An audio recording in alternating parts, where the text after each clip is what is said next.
Hello সবাইকে, good morning সকলকে। তো কেমন আছো তোমরা সবাই? আশা করি সবাই ভালো আছো। তো এখন বাজে 11টা সামথিং। তো আজকে খাওয়া দাওয়া সব কমপ্লিট হয়ে গেছে, 11টা থেকে ব্লগটা স্টার্ট করলাম। তো আমি ভাবলাম তোমাদেরকে, তো আমি বলেছিলাম যে আমাদের এইখানে বন্যা হয়েছে, জল কতটা এসছে, তো সেটাই তোমাদেরকে আমি এখন দেখাবো। চলো দেখে আসি, ঠিক আছে? তো জল দেখতে যাওয়ার আগে তোমাদের সাথে একটা জিনিস শেয়ার করতে চাই। আমি মধ্যে আছে এই যে এই জিনিসটা, তো দেখো, ঠিক আছে? এটা আমি বেশি নাড়াচাড়া করতে চাই না। এটার ভেতরে যদি কিছু আছে বোধ হয়, ডিম, তারাও একটু দেখি। এই দেখো এটার বাসা, ঠিক আছে? ডিম ছিল, সেটা মনে হয় ফুটে গেছে, বুঝতে পেরেছো? এই যে দেখো, এটা হচ্ছে তোমার টুনটুনি পাখির বাসা, ছোট্ট। তো চলো জল দেখে আসি। তো এই দেখো, এখানে কিন্তু প্রচণ্ড কাদা, শুধু আমি তোমাদেরকে দেখাবোর জন্য, তার জন্য কিন্তু আমি যাচ্ছি, না ছাড়া আমি এই নিচে এখন আর আসি না, তেমন খুবই কম আসি না বললে চলে। বন্যার জল বাড়ার পর থেকে আমি এই যে এখানটায় শর্ট ভিডিও শ্যুট করতাম, তো এই যে জল বাড়ার পর এখানে জল চলে আসে, তারপর থেকে আমি আর এখানে আসি না। তো ভাবলাম তোমাদের তো অনেকবার আমি জলের কথা বলেছি, তো জল কত দূর এসছে তো সেটাই তোমাদেরকে দেখিয়ে আসি। এর আগে যখন বন্যার জল কিন্তু বাড়ে কমে, ঠিক আছে? অনেকবার এরকম হয়, 2-3বার হয়ে গেছে এরকম, বেড়েছে কমেছে। প্রথমবার যখন বেড়েছিল তখন এতটা এসেছিল, তারপরে দ্বিতীয়বার যখন বেড়েছিল তখন এই যে এতটা এসছে, তারপর আবার বেড়েছে, আবার এই যে এতটা এসছে, দেখো, ঠিক আছে? আর এখানে প্রচণ্ড নোংরা হয়ে গেছে, সবাই এখানে পাট ছাড়িয়েছে, আমাদেরই পাট ছাড়িয়েছে, তো প্রচণ্ড নোংরা হয়ে গেছে, এখানে কিন্তু ভিডিও করা সম্ভব নয়, ঠিক আছে? আর এই যে দেখো আমাদের বিল, মানে এত সুন্দর লাগে কি বলবো, কিছু বলার ভাষা খুঁজে পাচ্ছি না আমি। এই যে দেখো, আর মেঘটা দেখো, মনে হচ্ছে যে পুজো চলে এসছে, তাই না সামনে? এই যে দেখো, আর এই যে দেখো টাগই ফুল ফুটেছে এখানটায়।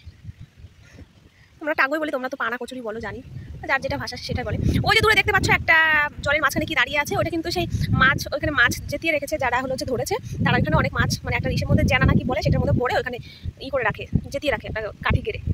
এই যে দেখো মেঘ আকাশ, আর এই যে এইদিকে শুধু পাটকুটি, এগুলো আমাদেরই সব, এই জমিটাতে যেটা আছে। আর চলো তাল দেখে আসি, তাল। এই দেখো মাছ যাচ্ছে এখান দিয়ে, চলো। এই যে তাল গাছ, এখানে এই জল দেখে মনে কি স্নান করে আসি, কিন্তু খুব ভয় লাগে জলে আমার। আমি সাঁতার পারি, কিন্তু খুব ভালো পারি তেমনটা না। এই যে দেখো এখানে তাল পড়ে আছে, এই যে তাল, এই যে। তো চলো বাড়ি যাই, জল দেখিয়ে দিলাম তোমাদের, কেমন লাগলো আমাদের। আমি কিন্তু বাড়ি এসে কাজে লেগে পড়েছি। এই যে দেখতে পাচ্ছ নারকেলের কুচি, নারকেল পাতার কুচি, তো এখান থেকে আমি এখন কাঠিগুলো বের করব। তো আমরা কোনো সময় ঝাঁটার কাঠি বা ঝাঁটা কখনোই কিনি না, আমাদের বাড়ি থেকে আমরা ঝাঁটা বানিয়ে ইউজ করি বা ব্যবহার করি।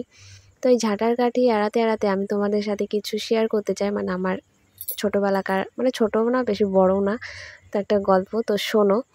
তো আমার বিয়ের আগে আমাদের একটা ছাগল কিনেছিল, তো সেই ছাগলটাকে নিয়ে আমি বাড়ির নিচে গেছিলাম। তো বাড়ির নিচে প্রচুর তাল গাছ ছিল, আম গাছ ছিল। তো আমি আম গাছ থেকে আম পাতা পেড়ে ওই তাল গাছের নিচে বসে ছাগলটাকে খাওয়াচ্ছিলাম। তো তাল গাছে কিন্তু তাল ছিল, আর আমি ভাবিনি কখনো যে আমি বসে থাকা কালীনই গাছ থেকে তাল পড়বে। তো আমি ছাগলটাকে আম পাতা খাওয়াচ্ছিলাম, খাওয়াতে হঠাৎ করে দুম করে আমার মাথায় যে তাল পড়লো, আমি মানে ভয়ে এতটাই ভয় পেয়েছিলাম যে তাল পড়ার সাথে আমি এদিক ওদিক কোথাও তাকাইনি যে আমার মাথায় কত বড় তাল পড়েছে বা তালটা পড়ে কোথায় গেল। সোজা বাড়িতে দৌড় মেরে এত কান্না করছিলাম কি বলবো। তারপরে বাড়ি থেকে সবাই একটু মাথায় বরফ টরফ দিয়ে দিল। তারপর কিছুক্ষণ পরে ঠিক হয়ে গেছিলো, হালকা ব্যথা ছিল, আমি কিন্তু ডক্টরের কাছে যাইনি। তো এখন আর কোনো সমস্যা হয় না, মাঝে মধ্যে একটু মাথা ব্যথা করে, ওটা হয়তো মাইগ্রেনের ব্যথা হতে পারে, রোদে গেলে তোমার মাথা যন্ত্রণা হয়, মাঝে মাঝে একটু টেনশন করলে মাথা যন্ত্রণা হয়, এরকমই, তাছাড়া আবার ঠিক হয়ে যায়। তো এই যে নারকেলের কুচি আমার এড়ানো হয়ে গেছে, তো এটা এখন কাঁচা আছে, সবুজ আছে দেখতেই পাচ্ছ। তো এটাকে আমি এখন রোদে শুকোতে দেব। রোদে শুকোতে দিলে কাঠিগুলো একটু শক্ত হবে, তাহলে তোমার ঝাঁটাটাও একটু মজবুত হবে। তো আমার ভিডিওটা কেমন লাগলো তোমাদের অবশ্যই জানিও।